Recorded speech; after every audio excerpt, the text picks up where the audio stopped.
তো দেখেন গত 16 বছর ধরে তারা হচ্ছে আন্দোলন চালিয়ে যাচ্ছে, কোনো ধরনের আপোষ করে নেই।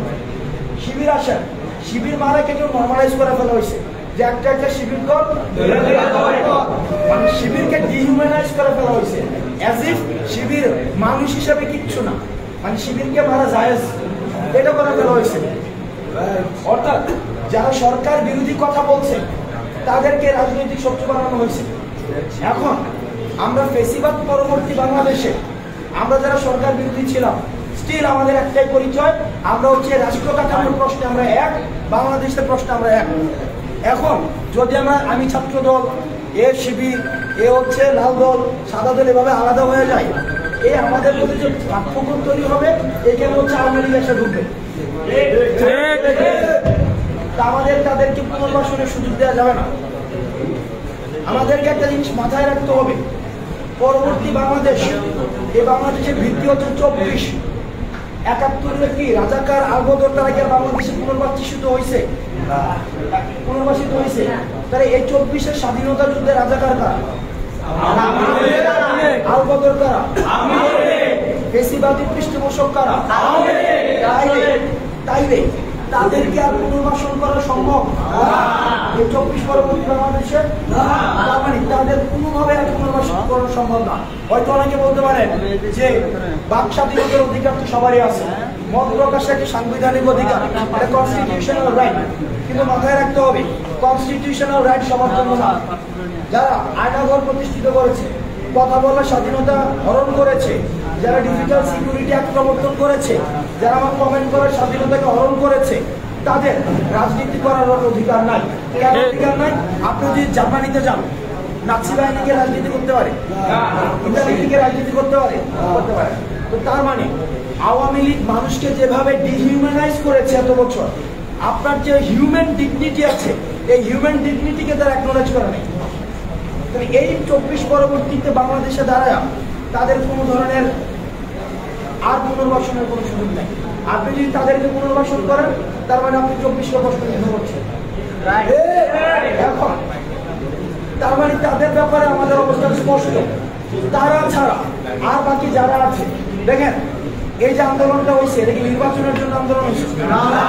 আপনি কি নির্বাচনের জন্য আন্দোলন করছেন নাকি ফেসিবাদ বিরোধী এই যে কাঠামোর বিলোপের জন্য আন্দোলন করছেন?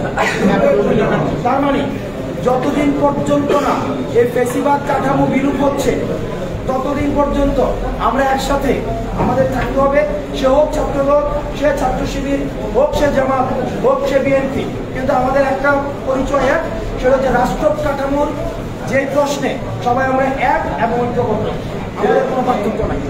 রাষ্ট্র যখন সংস্কার হবে, পূর্ণাঙ্গ হবে, যেমন গতকাল আমরা দেখেছি তারেক জিয়াকে বলতে শুনেছি এই সরকারকে কি করা যাবে না, বিফল হতে দেওয়া, ব্যর্থ হতে দেওয়া যাবে না। তার মানে রাষ্ট্র সংস্কার যখন হবে এরপরে মানুষ রাজনৈতিকভাবে স্বাভাবিকভাবে সবাই একমত হবে না। সবাই যদি একমত হয় সেটাও আরেকটা ফেসিজম, সেটা তার মানে রাজনৈতিক মত পার্থক্য থাকতে পারে। রাজনৈতিক মত পার্থক্য একটা হচ্ছে মত পার্থক্য, আর হচ্ছে সহিংসতা এক জিনিস না। আমরা হয়তো দ্বিমত হইতে পারি, এই দ্বিমত মানিয়ে যে আমাদের মধ্যে ঝগড়া থাকবে তাকে আমার মারতে হবে, ডিজিটাল সিকিউরিটি একটা নিয়ে যেতে হবে, আমার তেমন।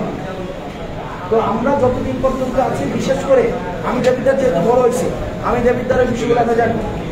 আমি দেবিদ্বারে থাকি 2003 সাল থেকে, যখন আমাদের কি যেন ওনার নাম এবিএম গোলাম মুস্তফা ছিল, তার পিছনে যাদেরকে আমরা দেখেছি, ঠিক ওনার পরে তাদেরকে আমরা রাজীব ফখরুলের পিছনেও দেখেছি, তাদেরকে আমরা হচ্ছি পিছনে আমরা দেখেছি।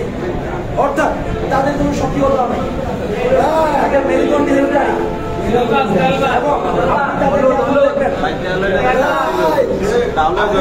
এখন দেখবেন কলা গাছ আসে তার পিছনে। এবিএম গোলাম মুস্তফার সময় বলছে যে নেতা তোমার ভয় নেই, রাজপথ ছাড়ি নেই। এই সুবিধাবাদী গ্রিক যেটা আছে তাদের ব্যাপারে সতর্ক দৃষ্টি রাখতে হবে। তাদের কোনো রাজনৈতিক কোনো ধরনের সত্তা নাই, তারা দেশের প্রশ্নে এবং জাতির প্রশ্নে হচ্ছে আপোষকামী। তারা যেহেতু আপোষকামী, সুতরাং তাদের বিষয়ে সচেতন থাকতে হবে। এবং আমি দেখেছি বিশেষ করে গত সরকার যেটা ছিল ফ্যাসিস্ট সরকার, আমি রিকোয়েস্ট করবো আপনাদেরকে, আপনারা হচ্ছে আমার স্কুলের শিক্ষার্থী, এখানে তার বেশিরভাগ স্কুলের শিক্ষার্থী সিনিয়র জুনিয়র, দেবিদ্বারে আমরা দেখেছি একটা সময়ে, আমি জাতীয় পর্যায়ের কথা বলেছি, আবার আঞ্চলিক পর্যায়ের কথা বলি, দেবিদ্বারে একটা সময় পড়াশোনার একটা তুমুল প্রতিযোগিতা থাকতো এবং আশেপাশের যে সাব অল্টারনেট এরিয়াগুলো আছে ওখান থেকে মানুষ দেবিদ্বারে আসতে পড়াশোনা করার জন্য। এখানে স্কুলগুলো মানসম্মত ছিল এবং কম্পিটিশন ছিল, রিয়াজউদ্দিন মফিজউদ্দিনের মধ্যে কম্পিটিশন ছিল। কিন্তু বর্তমান প্রেক্ষাপটে দাঁড়ায় পড়াশোনা চাঙ্গে ছোট ছোট পোলাপান দেখি বাইক নিয়ে ঘুরে, বাইক নিয়ে ভাইদের পিছনে ঘুরে। আমি যখন আগে এলাকায় দেখতাম দেবিদ্বারে মোড়ের মধ্যে কিছু একটা হইলে আমি অমুক ভাইয়ের পোলা, আমি অমুক ভাইয়ের আছি, এবং কিছু হইলে 20-50টা পোলাপান নিয়ে চলে আসে। আমি আপনাদেরকে বলছি, আপনারা যারা জুনিয়র আছেন বিশ্বাস করেন এই selfie politics, protocol politics, high politics এগুলো থেকে বেরোয় আসতে হবে এবং আপনার কেরিয়ার আপনার। আমরা কিন্তু কেউ, আপনি যদি দেখেন আসিফের কথা ধরেন, Asif Dhaka university sociology department থেকে মেধার সাথে রেজাল্টের সাথে ওর একটা পর্যায়ে আছে, ওর বক্তব্য শুনে পড়াশোনার গভীরতা কতটুকু, আসিফের পড়ার গভীরতা কতটুকু, সার্জিসের পড়াশোনার গভীরতা কতটুকু। অর্থাৎ এখানে বিষয়টা এমন না কেউ হঠাৎ করে চলে আসছে। নেতার পিছনে ঘুরে ঘুরে কখনো নেতা হয় না। নেতা দেশে থাকে, নেতার ছেলেকে বিদেশে রাখে, আর নেতা আপনাদেরকে দিয়ে আমাদেরকে দিয়ে কাজ করায়। কাজ করানোর পরে যখন নমিনেশনের সময় আসে তখন নেতার ছেলেকে দেশ থেকে দেশে নিয়ে আসে, নমিনেট করে। আপনি নেতারও চামচা, নেতার ছেলেরও চামচা। আপনি সিদ্ধান্ত নেবেন। যেহেতু আমাদের ফেসিবাদকে প্রতিরোধ করেছি, তখন কিন্তু আমি বলেছি বিকল্পকে আমি। কিন্তু যদি ব্যাপারটা এমন হয় যে এই ফেসিজম পরবর্তী বাংলাদেশও বিকল্পকে তুমুক ভাই, তাইলে কিন্তু দেখেন আপনার মাথার মধ্যে ফেসিজমের অস্থিমজ্জা।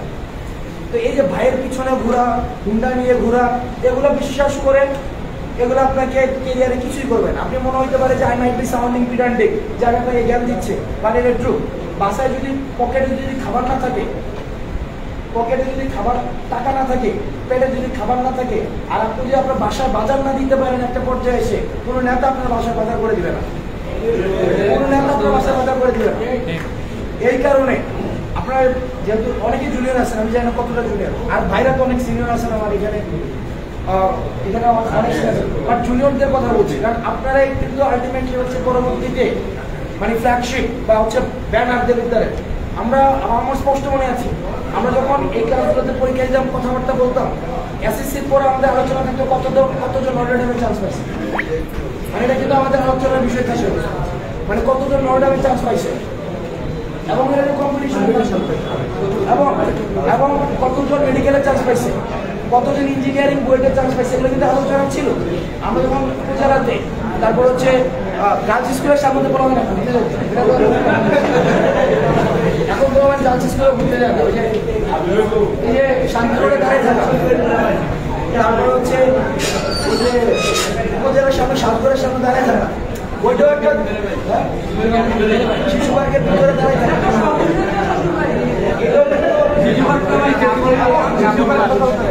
আমাদের সময় তো যে সাইফুল আমাদের প্রথম ফেসবুক ছিল, সাইফুল হসপিটালে, এবং দেখা যায় যে আসে 10 টাকা দিয়ে, 20 টাকা, 30 টাকা দিয়ে ফেসবুক আইডি খুলে নিত। আমার একটা ফেসবুক আইডি আমার আছে, এটা বিশাল কিছু, 6টা লাইক, 8টা লাইক, এটা অনেক কিছু। এখন দেখেন আমরা চাই দেবিদ্বারে এই যে ভাই পলিটিক্স, ভাই কালচার, নেতা কালচার স্থায়ীভাবে নির্বাচনে যাবে, এবং যেটা আসবে সেটা হচ্ছে মেধার ভিত্তিতে যে আমরা দেবিদ্বার করার চেষ্টা করেছি। আমার মনে আছে যে আমি যখন এসএসসিতে পড়ি, রাজনীতিটা একটা পর্যায় পর্যন্ত ছিল, সিনিয়রদের একটা পর্যায় পর্যন্ত, একদম হাঁটু বয়সে পোলাপাইন পর্যন্ত মিছিল নিয়ে ধরিত, এবং আমরা দেখছি হাঁটু বয়সে পোলাপাইনের ছবিও এখন কাছাকাছি থাকে। এটা খুবই দুঃখজনক। এরা বুঝতেছে না যে আসলে আলটিমেটলি ওই ভাই তাকে কোনো ম্যাটারই করে না। ফেসবুকে আলটিমেটলি দুইটা তার সাথে ফ্রেন্ডের লিস্টে অ্যাডভান্স হবে, আর ফেসবুকে ফ্রেন্ড লিস্টে অ্যাডভান্স কোনো ম্যাটারই করে না। সুতরাং যে যেই দলই আসুক না কেন, স্বকীয়তাভাবে বজায় রাখবেন, পড়াশোনার সাথে থাকবেন। পড়াশোনার যে কালচারটা আমাদের দেবিদ্বারে ছিল, আমি চাই এই কালচারটা আপনারা আরো রিহেবিলিটেট করেন।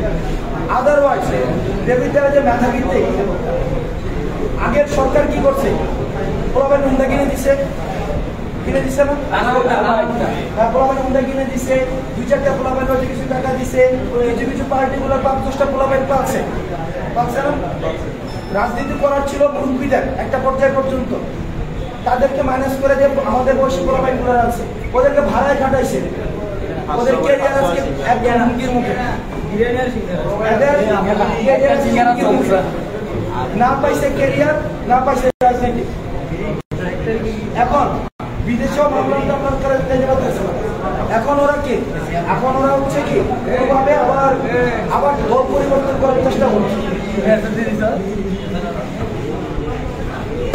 তো সুতরাং আমরা এখানে ইউনিভার্সিটি স্টুডেন্ট আছে, আমাদের হচ্ছে এখানে বিভিন্ন ভার্সিটি পড়ুয়া আছে, এবং হচ্ছে রানিং কোন স্টুডেন্ট আছে এই স্কুলের রানিং বর্তমানে পড়াশোনা করতেছে,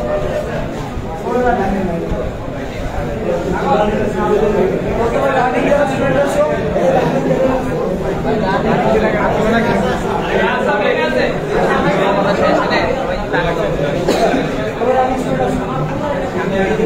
রানিং স্টুডেন্ট যারা আছো, তোমাদের কাজ হচ্ছে ওই পড়াশোনা। সেকেন্ড চিন্তা ভাবনা করতে হবে যে বড় ভাই ভাই এই যে গ্রুপ করে আন্ডার একটা কালচার আছে না, একজন আন্ডার 5জন দ্বারা একসাথে চলে উদয়, মানে এটা কোনো ভাই, এটা কোনো ভ্যালু এড করে না। তারপর যে হুন্ডা নিয়ে ঘুরা, এগুলো অ্যাভয়েড করে।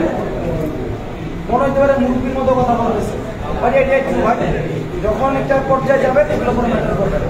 আমি অনেক জ্ঞান দিয়ে দিচ্ছি দেবিদ্বারের বাস্তবতা, এবং দেবিদ্বার হচ্ছে আমরা অনেক আলটিমেটলি আমাদের দেবিদ্বারে বিকৃত হবে।